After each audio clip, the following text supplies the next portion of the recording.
ಯಾ ಯಾ ಅಕ್ಷರದ ಗುಣಿತಾಕ್ಷರಗಳು. ಯಾಕೆ ತಲೆಕಟ್ಟು ಯಾ. ಯಾಕೆ ಇಳಿ ಯಾ. ಯಾಕೆ ಗುಡಿಸು ಈ. ಯಾಕೆ ಗುಡಿಸಿನ ದೀರ್ಘ ಈ. ಯಾಕೆ ಕೊಂಬು ಯು. ಯಾಕೆ ಕೊಂಬಿನಿಳಿ ಯು. ಯಾಕೆ ಒಟ್ಟುಸುಳಿ ಇರು.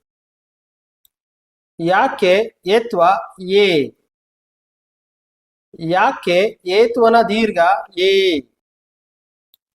ಯಾಕೆ ಐತ್ವ ಎಯ್. ಯಾಕೆ ಓತ್ವ ಯೋ. ಯಾಕೆ ಓತ್ವನ ದೀರ್ಘ ಯೋ. ಯಾಕೆ ಔತ್ವ ಯೌ.